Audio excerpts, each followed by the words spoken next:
Good morning. Welcome back to this week's vlog. We are doing all things resetting after travel today. So we have just spent 2 days traveling back from Thailand. We landed at our local airport about 8:30 last night, got home about 9 o'clock, and pretty much all went straight to bed. We had what I think was a very successful night's sleep. So the kids both did really good. I did pretty good. I woke up about 4 o'clock, and whenever I get back from a trip, I'm always very excited to start resetting and doing laundry and doing all of those things. And so as soon as I woke up, I wanted to get that started. And Jameson did pretty good. He got up at about 5:30 and Sophia about 6. So for Sophia, she had pretty much a normal night's sleep. And I've got the laundry going. I've done a couple of loads of laundry. Got my trusty folder here. This is where I keep all of my favorite recipes. So when I make a recipe that I like, I'll print it out and then sometimes I'll make notes on it. And what I'm feeling right now is just all things comfort food, homey, home cooking, slow cooker vibes. So I'm just going through this and then making a shopping list. It's still very early here. It's still dark outside. It is almost 7 o'clock and it feels like mid-morning because we've got quite a lot done this morning.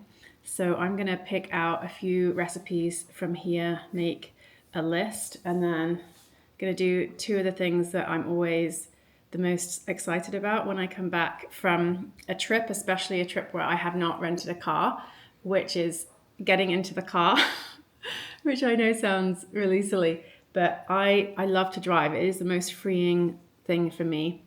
And we've been in Asia for a couple of weeks, so I have done 0 driving on the trip. So I can't wait to get in the car and drive to the grocery store.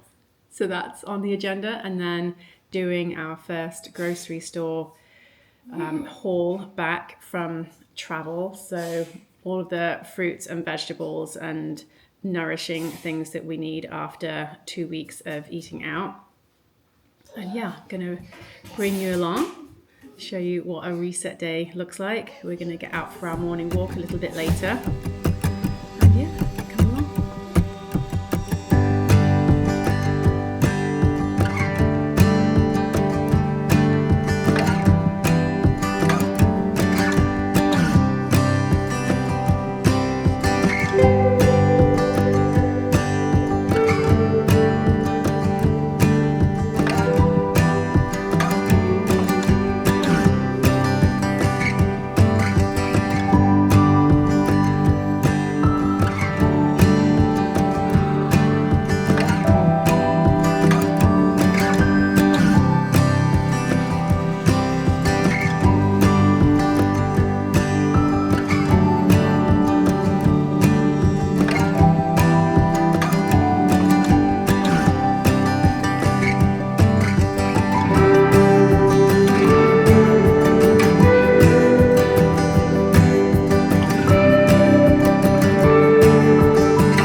are back from the store. We've had breakfast and now I am thinking up a plan for dinner. I think what I'm going to do is this recipe I really like.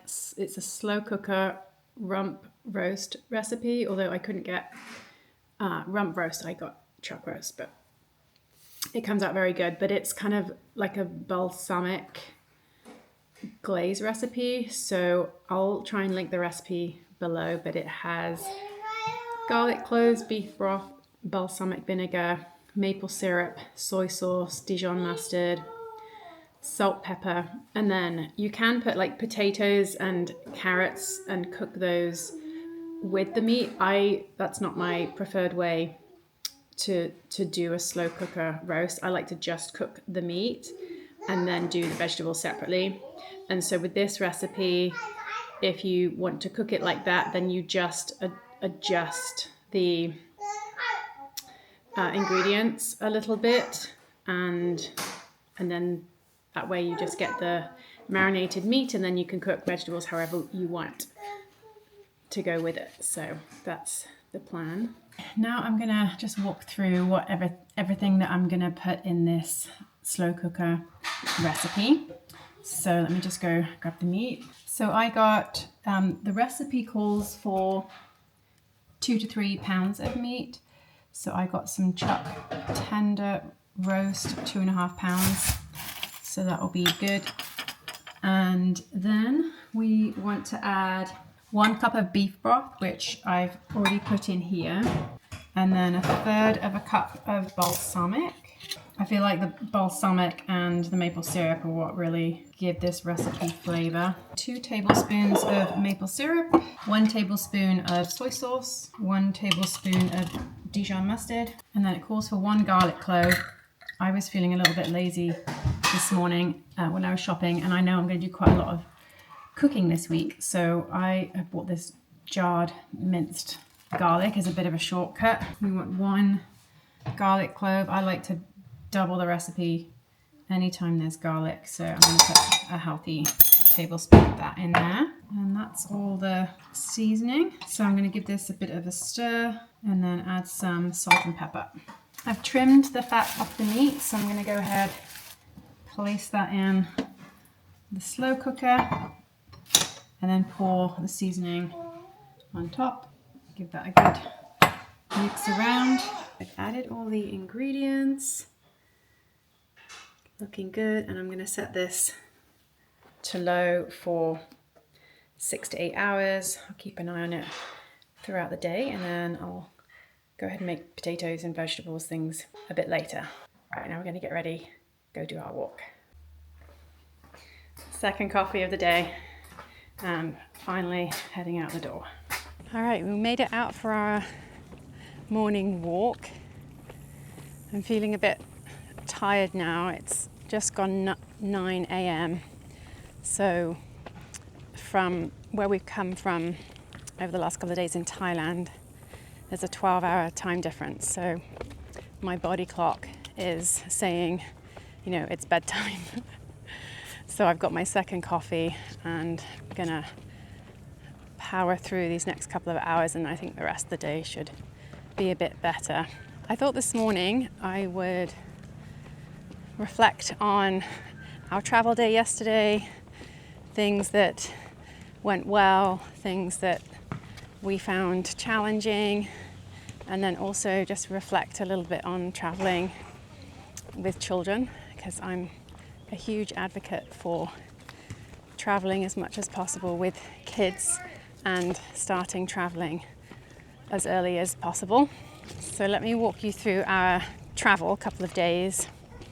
We started off, so today is Thursday morning. We started our traveling back on Tuesday. We had a flight from Koh Samui Island to Bangkok, and that flight was supposed to be about 50 minutes. But landing in Bangkok, there was some air traffic congestion, and so what we had to do was basically circle around in like a figure of 8 off the coast of Thailand, and we ended up having to do that for about 30 minutes or so. Everyone is out with their mowers this morning, so a bit noisy. As I was saying, so that first flight of our 4 flights ended up being sort of longer than expected and made me feel a little bit queasy, because I don't like when you have to circle or do a figure of 8 and the plane is like constantly kind of on one side and then the other. But it was okay, we made it through. The kids were totally fine, they didn't even notice.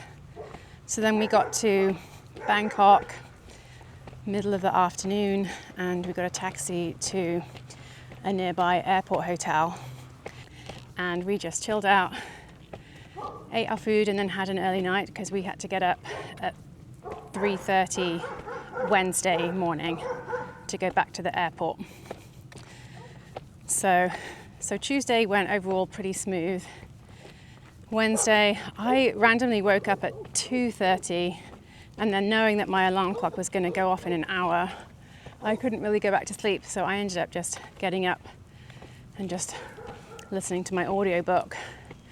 So then I got the kids up at 3:30, we got ready, packed up the suitcases, and there was an airport shuttle that could take us back to Bangkok airport.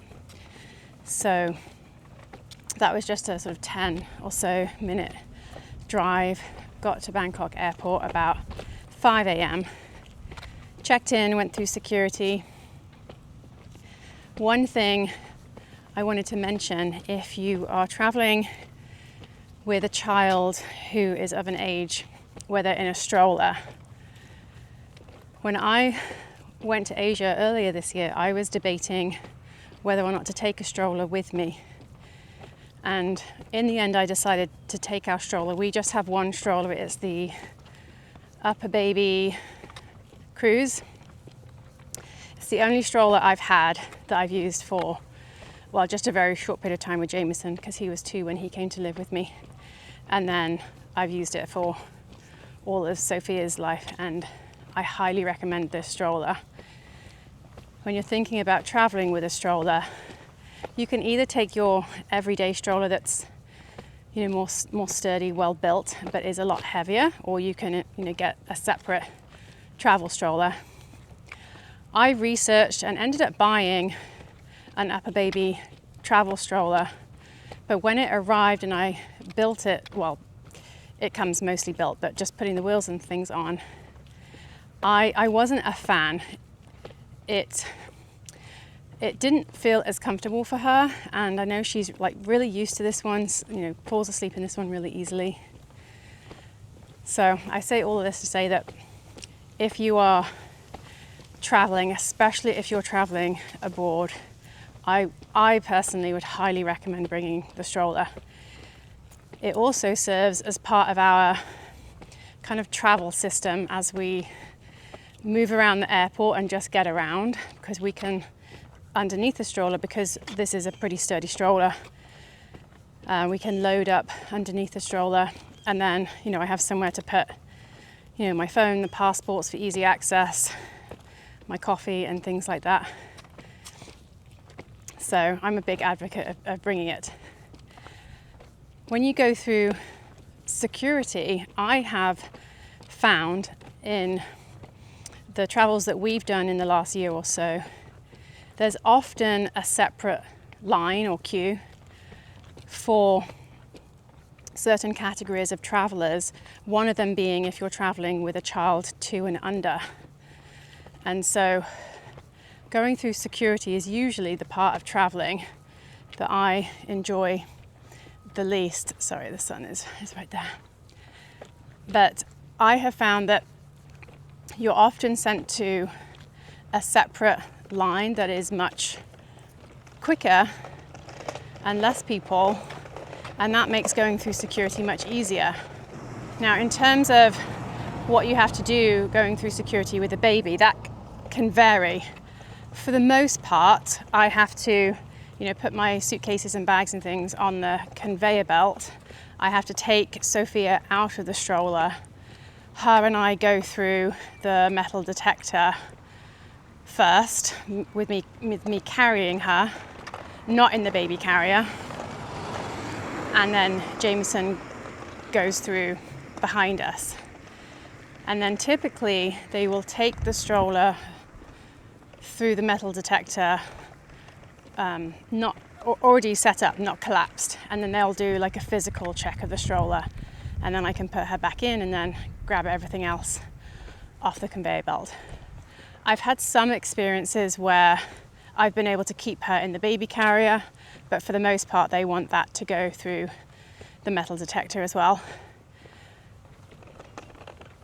And then sometimes, I think this has only happened in America, I have had to collapse the stroller, put the stroller on the conveyor belt, and that's quite challenging because it's quite a heavy stroller, not the easiest to put through the conveyor belt. They're usually not big enough. So yeah, much easier if they just take the stroller off me and do their manual checks. And that's typically what they do in my experience. But yeah, going through security is one of the more challenging moments of traveling by myself with 2 children, because I just don't have enough hands to, sorry, the sun is right there, to be able to kind of do everything. And then when I'm holding Sophia, I'm pretty much one-handed. On our travel day this time, we had to go through security several times, and most places outside of the US don't have, TSA pre-check. So you have to get the laptop out and the liquids out and all of that stuff, and that can just add up to being a bit of a pain. Hold on. So we went through security at Bangkok airport, and then we had about an hour and a half or so to wait before our flight. Our sort of second flight of the journey was a 6-hour flight from Bangkok to Tokyo. I have chosen, with all of the trips we have done together, me, Sophia and Jameson, I have opted not to purchase Sophia a separate seat and then take the chance. And when I get to the gate, that is when I will ask if the flight is full. And if it's not full, I'll really politely ask if there's any way to sit us in a row that has an empty seat.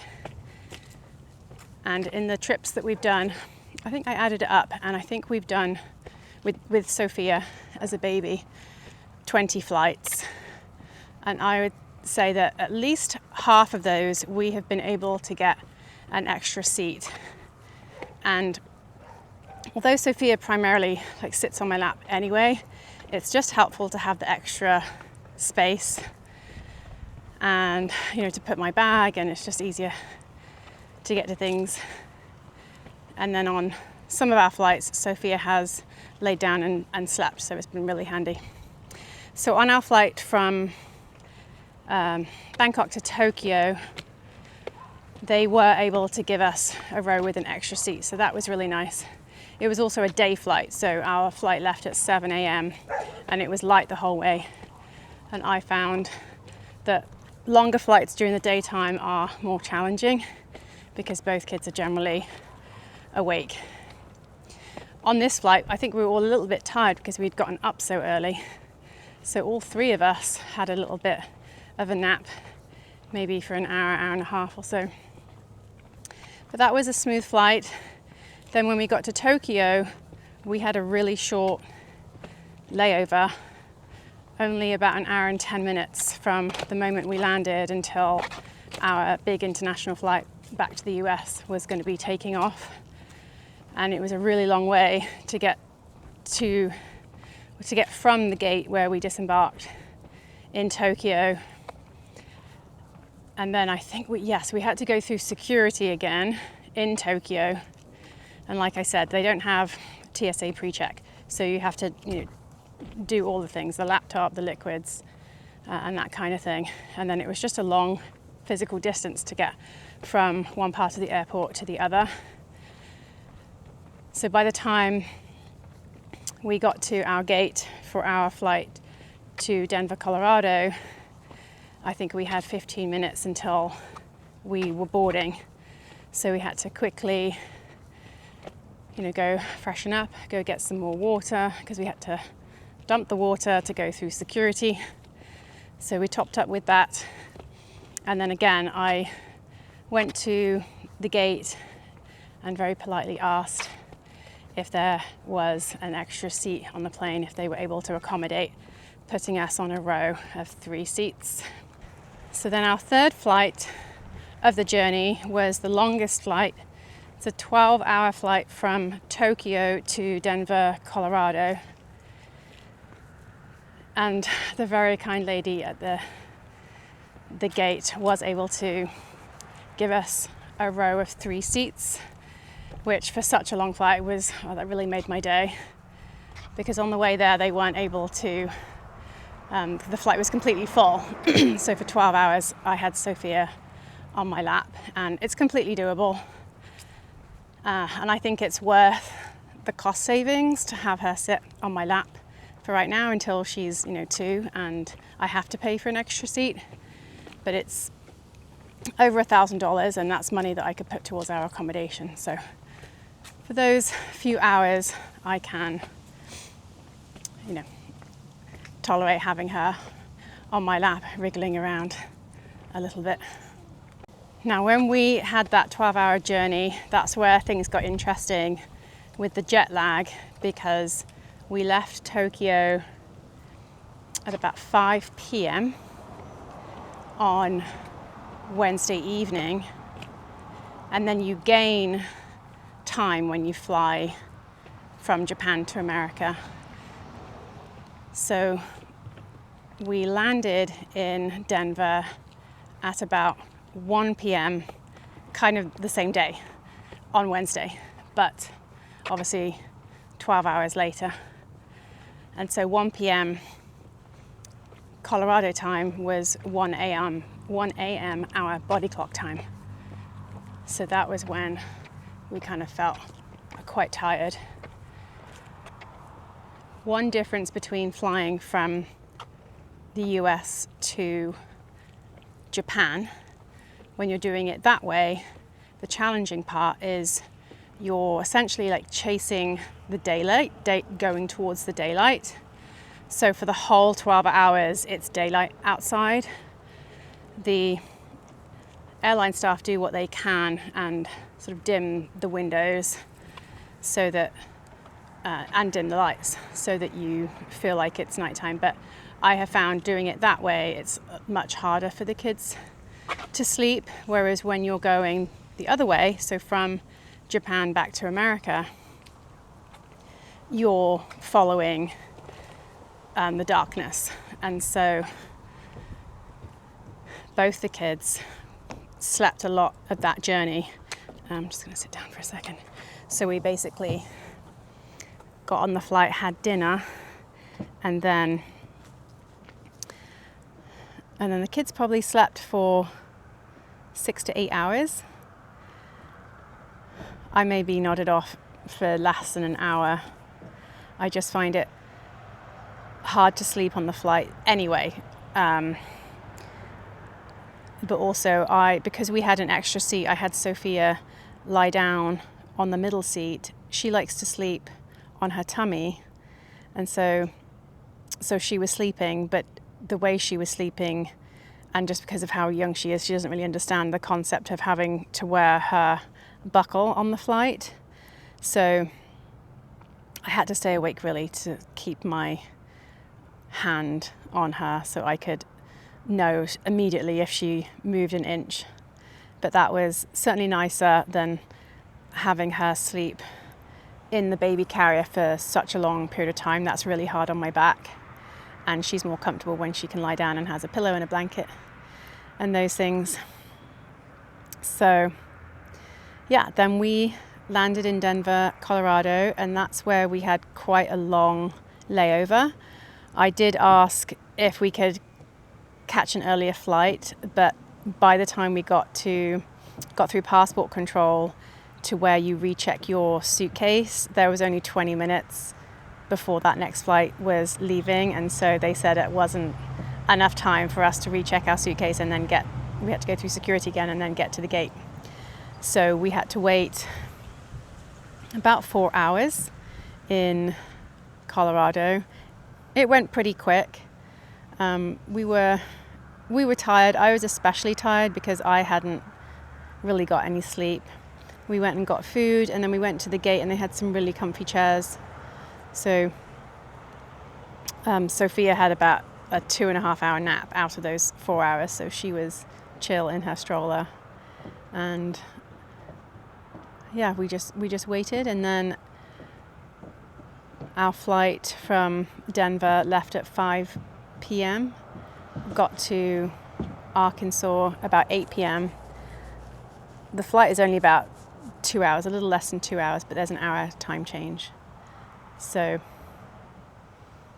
then we got to our local airport, picked up our bags, and then headed home. When I think about things that typically go well and then the challenges that we have, one of the things I was worried about before, I started flying, especially with Sophia when she was a baby, was how on international flights, particularly when you're going a much higher altitude, the impact that would have on their ears. And like I said, Sophia's done about 20 flights and Jameson has done about 30 flights, quite a few of those international, and the altitude has had no impact on their ears that I have noticed. They have both been absolutely fine for takeoff and landing. They've enjoyed it. They look out the window. Even the noise of it, especially the noise of landing, it can be really loud when they put the brakes on and things. It has not bothered either of them at all. So that's been one thing that's been really good, that has not bothered them in the slightest. Sorry, we're at the park, just waiting until Jameson's all done and we can resume our walk. Are you all done? Huh? Okay. Another thing I thought would be a lot more challenging than it has turned out to be is just the fact that we have to kind of sit pretty still in our seats for such a long period of time. That hasn't really bothered them either. They are both quite easily entertained by small things. So for Sophia, she just loves to take the information cards out of the seat in front of us. Okay, we're back on the move. We finished at the park and we're heading back on our walk. And Jameson is the same. He's pretty entertained by small, simple things. So I don't typically bring a lot of entertainment with us. On one of the flights, for example, the air stewardess got a rubber glove, like a latex glove, and inflated it like a balloon and gave it to Jameson, and that kept him entertained for ages. And then on one of our flights, they were given a selection of activities, and so Sophia got a picture book and Jameson got a puzzle, and that kept him occupied. My policy as it goes to electronics when we're at home is I'm trying to do as little electronics as possible for as long as possible. I've noticed that Jameson is just a happier child when he watches a really small amount of TV. And then we don't have any tablets or iPads. So at the moment, that's not a decision about whether to bring one because we don't have any. Jameson is that age. He's right on the border of being able to operate the TV on a flight himself.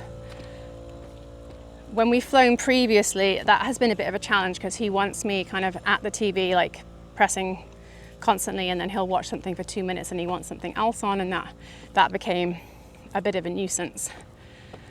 That was a year ago. Now he's a year older. He's able and enjoys like getting the headset, figuring out where to plug it in. And for the most part, he's able to operate the TV. I did notice when I was trying to turn the TV off that he had it set up in another language other than English. And he has also inadvertently pressed the button to call for the flight attendant. That's happened a couple of times. But only one of those times was the flight attendant annoyed with me about it. And so that keeps him occupied. I think on a long haul flight, it's, we just do whatever we need to do to get through it. And so I am, relaxed about how much TV he watches when we fly for that reason. And, it's a novelty. It buys us some time. He has a shorter attention span, so he's not going to sit and watch TV for 4 hours. But it gives us a bit of time, a bit of variety in what we're doing as we're sat there. He also really enjoys talking / bugging the people that are sat around us. For the most part, they really enjoy it. We had one flight where he was chatting to an older lady next to us for 4 hours, and then they watched TV together. They each had like one part of the like the headphones that go into your ear, and that was really sweet. And she loved it. It's like a little grandchild for the flight for her. Sometimes, Jameson will try and stand up in his seat and play with the people behind us. And that's where, I have to explain to him that he has to sit on his bum in the seat, otherwise we'll be in trouble. But for the most part, I don't bring a lot of entertainment with us. When I'm traveling with Sophia and she's on my lap, it's hard to be constantly reaching down to get something out of my bag. And so the lesser amount I have to do that, the better. I just bring, really essentials with us, water, some snacks, and then maybe one toy each. So Sophia had like a busy book for this trip, and Jameson bought some cars. And again, that just buys us a little bit of time, but doesn't entertain them for the whole part. And after we've had that first day or two of traveling, the novelty of those toys has worn off. So just trying to find entertainment wherever you can. Talking to people on the flight, that seems to be what has worked for us. I think the most challenging part of being on the flight when I'm by myself and Sophia is sat on my lap is meal times. When we were on some of our long flights, we have to do meals on the flight, and I can't, when she's sat on my lap, I can't put my table down. So it's really hard to eat. So what I did this time was kind of had both trays on Jameson's table. That part is a bit challenging. I think some of the really wonderful things that I see about traveling with kids is the beginning of them interacting with strangers and developing that more awkward social interaction when it's with somebody they don't know, and also developing manners, particularly with anyone that works in sort of the service industry. It's really important to me, and a value that I have, to treat people that work in the service industry respectfully and kindly and with patience. And so I encourage Jameson, if we are in a restaurant or on the flight, where possible, for him to answer, a question that he's asked. So if it's, how old are you, or asking, ordering food and things like that, it's really good practice for them to build up confidence, talking to grown-ups. And yeah, so that's been a really good part of this most recent trip with Jameson being a bit older, is seeing his confidence grow. He spent quite a few days in Thailand at the kids club, and he really got to know members of the staff there well. So we would be walking around the hotel, and a member of staff would come up to us who I didn't know sometimes, and be like, Jameson, high five, and so seeing that interaction was really nice. I think when it comes to jet lag, I have found the kids have adjusted way quicker than me. So I think before traveling, coping with the jet lag would have been, and was one of my concerns.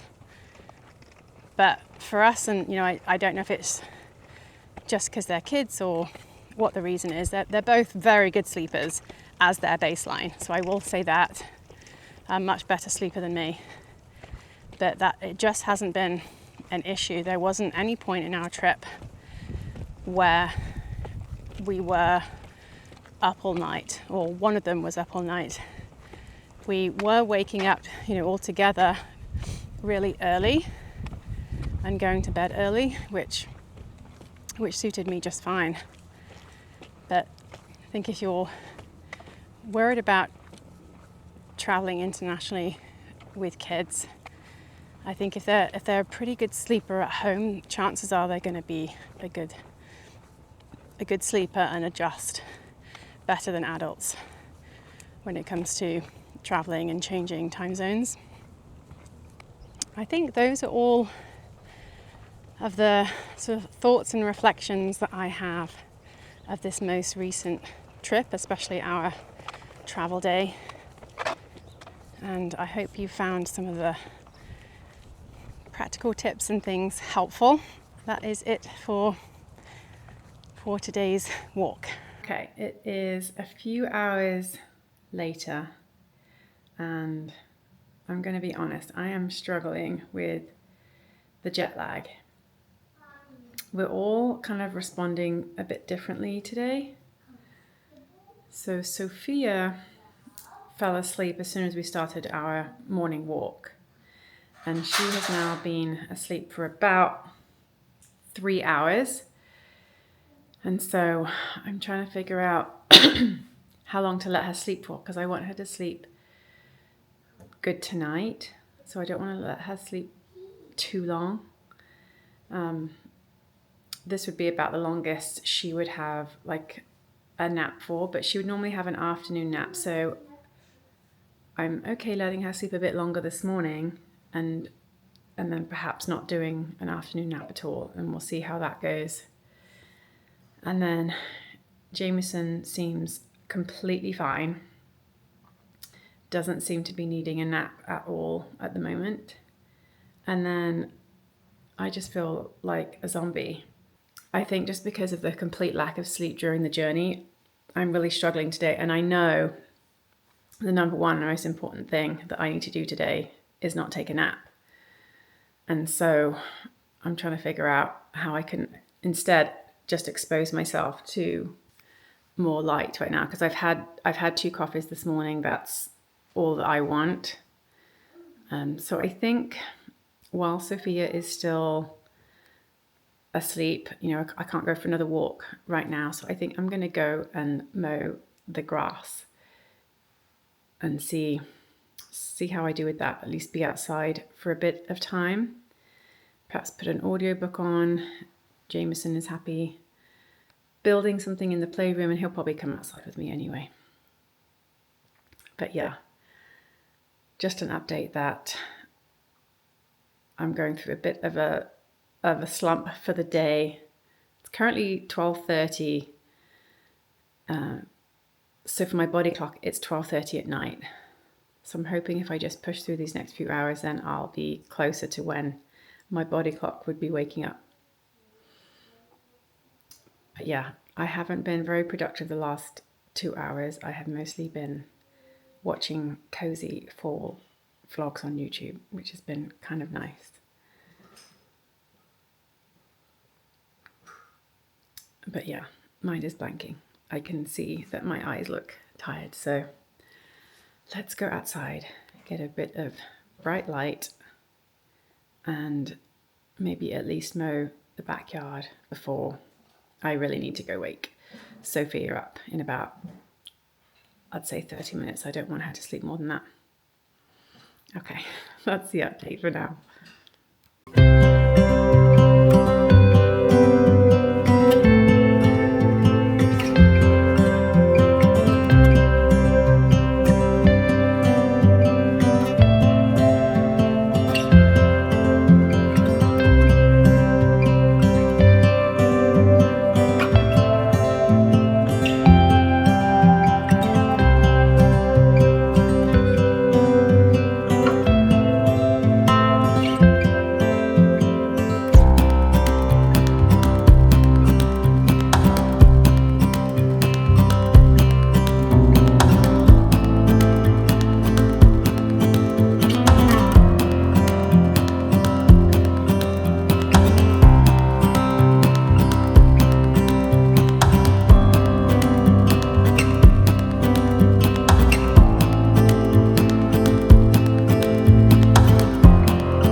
It is now a few hours later and kids are awake. They are relaxing.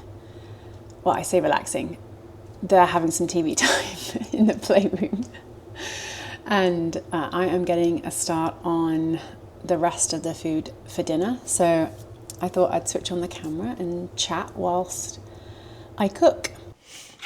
Our house feels a bit quiet today because Teddy, our puppy, went to a training school for 2 weeks. That was kind of the reason why I jumped at the chance of taking the children aboard, because we didn't have the responsibility of a dog for 2 weeks. And it's also, when you have a dog, it's really strange to be at home without them. So Teddy is ready to come home. He's been doing really well with his training and he's coming home in the morning. So we've had all of today without Teddy at home, so it's felt a bit quiet. But not for much longer. I'm excited to see what he's learned. We were really struggling with him jumping up at Jameson a lot, and their relationship was starting to suffer.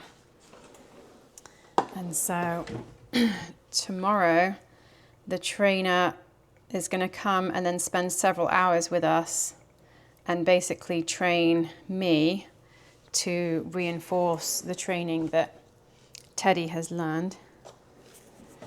And hopefully we will have a bit more harmony in the house. I've chopped up these potatoes and I'm going to put them in the air fryer It's been my go-to way to make potatoes in the last year or so, because it's just much quicker, even though I have to heat up the oven for the carrots. But I'm not going to cook them at such a high temperature. So with the potatoes, I just cut them up, add olive oil, salt, pepper, garlic powder, and some herbs. I've used oregano or oregano if you're from the US. And heating up the air fryer, and then these are good in about 15 to 18 minutes. I've cut these up a little bit bigger than usual, so they'll probably take 18 to 20 minutes or so. And then the rump roast that I was making earlier has now been slow cooking for close to 8 hours, and that is done. So we're getting closer to having dinner done. Okay, potatoes are in the air fryer and carrots are in the oven. I think I'm going to go sit outside for a second.